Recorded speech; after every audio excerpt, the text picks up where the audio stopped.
Շնորհակալություն, պարոն Մեսրոպյան, ես երկու հարց ունեմ, փորձեմ արագ ձևակերպել։ Առաջինը կապի ոլորտին է վերաբերում, բջջային կապի հատկապես։ Մենք մինչև հիմա ունենք միջպետական ճանապարհներ, եւ հատուկ եմ շեշտում միջպետական ճանապարհներ, ոչ թե գյուղական ճանապարհներ, մարզային կամ նույնիսկ հանրապետական, որոնց բավական մեծ հատվածներում բջջային կապ կամ չկա, կոնկրետ օպերատորների, հիմա չեմ ուզում հակագովազդով զբաղվել, կամ ցույց է տալիս, որ կա, այսինքն բանը անտենաները ցույց է տալի հեռախոսը, բայց հնարավոր չի ոչ զանգել, ոչ ինտերնետից օգտվել։ Ես ենթադրում եմ, որ իրանց լիցենզիաների պայմանների մեջ դա պետք է այդ պարզ բանը գոնե պետքա լինի։ Խնդրում եմ, ես դες հետո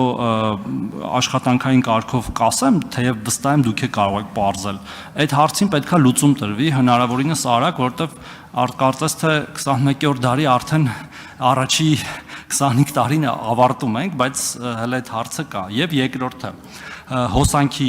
անջատումներին եմ ուզում անդրադառնալ, թեև խնդիրները շատ են իհարկե այդ ոլորտում, բայց ես մի ուղղությանն եմ ուզում ուշադրություն դարձնենք բժշկական կենտրոնների սնուցումների հաճախակի անջատումներին։ Ես իհարկե հասկանում եմ, որ երբ որ լինում է վթար, դա կանխատեսելի չէ, օրինակ երեգել մեծ վթար էր, Երևանի կեսը հոսանք չուներ, բայց եթե դա պլանային աշխատանք է, օրինակ հիմա շատ ենք, չէ, նույն ձեր նախորդ հարցին ի պատասխան բավական շենքեր են սնուցումներ ստանում, այդ թվում բարձրավոլտեր են շատ գետնի տակով կամ օդով տեղափոխվում, եւ այդ անջատելու միացնելու պահերին պետքա առնվազն կրիտիկական օբյեկտներին, եթե օրինակ նույնիսկ տանն էլ է պետք իհարկե զգուշացնել, տանը ապրող քաղաքացիների ինչ-որ մեխանիզմով, բայց եթե տանը պարզապես անջատում միացում լինի, դրանից շատ բան չի փոխվի, բայց եթե հիվանդանոցում, որը նաև ունի երկրորդ գիծ, հա, բայց այդ անցումը ժամանակ է տևում, անջատում միացումը տեղ ունեն, այդտեղ ոչ միայն սարքեր եւ այլն կարող են փչանալ, որոնք շատ նուրբ են, այլև մարդու կյանքի հետ կարող են գործ ունենալ։ Շնորհակալություն, պարոն Թորոսյան, պատասխանեմ, սկսեմ երկրորդ հարցից։ Միանշանակ Հայաստանի էլեկտրական ցանցերը որևէ անջատում, պլանային անջատում իրավունք չունի առանց նախապես բաժանորդների զգուշացնելու իրականացնել։ Եթե ունենք այդպիսի փաստեր, դրանք ենթակա են հանձնաժողովի կողմից ուսումնասիրության եւ համապատասխան տուժեր կիրառելու տվյալ ընկերության նկատմամբ։ Բայց քանի որ հիվանդանոցները եւ նմանատիպ այլ կառույցները պետության մեջ համարվում են առաջի կարգի սպառողներ, ճիշտ կլինի, որ իրենք ունենան ոչ միայն երկրորդային սնուցում, այլ նաեւ ունենան դիզել գեներատորներ,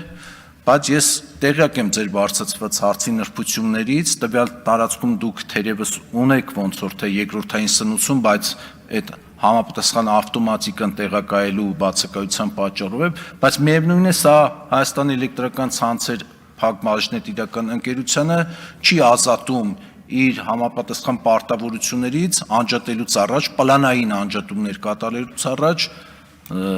զգուշացնի, որպեսզի այդ կարճատև անցումը տվյալ սարքավորումների, տվյալ նուրբ եւ բարձր արժեք ունեցող սարքավորումների վրա այլ վատ հետևանքներ չունենան։ Կապի ոլորտի հետ կապված մենք հաճախ մեծ ուրախությամբ նշում ենք, որ հանրապետությունով մեկ բավական բարձր տոկոս ծածկույթ ունենք, բայց դա վերաբերվում է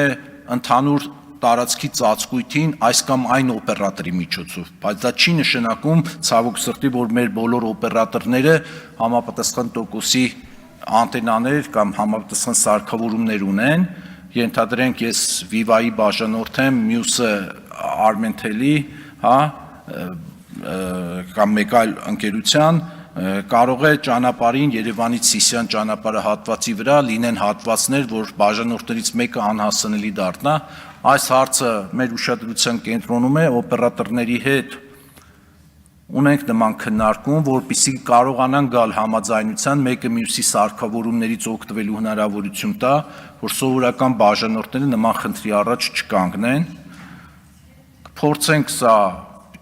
անպայման հասցնել իր տրամաբանական ավարտին, որովհետև նման բողոքները եւս վերջին շրջանում էլ ավելի են սրվում։ Արձագանք։ Շնորհակալություն, պարոն Մեսրոպյան, դուք արդարացիորեն նշեցիք այդ ուղղություններից մեկը, օրինակ Երևան Սիսիան ճանապարհին եւ մի քիչ էլ ավելի հեռու Գորիս Կապան մի տեղ չի, որ այդպիսի խնդրեմ կա, բազմաթիվ տեղերում այդպիսի խնդրեմ կա, եւ ես ձեզ խնդրում եմ արագ լուծել այդ հարցը, որտեղ մենք այլ մեր գործընկերների էլ ենք նախկինում տվել այդ հարցը եւ ստացել ենք նմանատիպ պատասխան, հատկապես այդ իրար անտենաների օգտագործելու մասով, բայց միևնույնն է մնում ենք այդ իրավիճակում։ Ես ամեն դեպքում շատ ճամփորդելով Հայաստանում տարբերություն չեմ տեսնում եւ ինքս էլ արդեն մոտարպես գիտեմ, որ եթե ես մոտակա 2 կիլոմետրի վրա չի աշխատելու, չեմ փորձում այդ ընթացքում օգտվել հեռախոսից, սպասում եմ հասնենք ավելի հասանելի տեղ եւ նոր օգտվել, մյուս մասով էլ իհարկե պետք է ունենան եւ մեր հիվանդանոցների ճնշող մեծամասնությունը ունեն դիզելային գեներատորներ, նաեւ ունեն նաեւ երկրորդ գծեր։ Սովորաբար, եթե հասանելիությունը կա, իդեպ դրանց մեծ մասն էլ էս վերջերս 20 թվականի տեսքով հենց պետությունն է տրամադրել, բայց միևնույնն է, այդ պլանայինի զգուշացումը ինչ որ մեխանիզմով դա կլինի բջջային հեռախոսով, SMS-ով, հատուկ հավելվածով պետք է արվի, որտեղ իրոք բանա, շատ կարևոր խնդիր է, շնորհակալություն։ Սովորաբար հենց այդ ձևով էլ արվում է դա, բայց եթե դուք խոսում եք դեպքի մասին կամ դեպքերի մասին, որտեղ որ պարզապես տվյալ բաժանորդին չեն զգուշացրել, դա ասում եմ արդեն կոնկրետ վարույթի թեմա է եւ պետք է ուսումնասիրել եւ համապատասխան տուժի ենթարկել։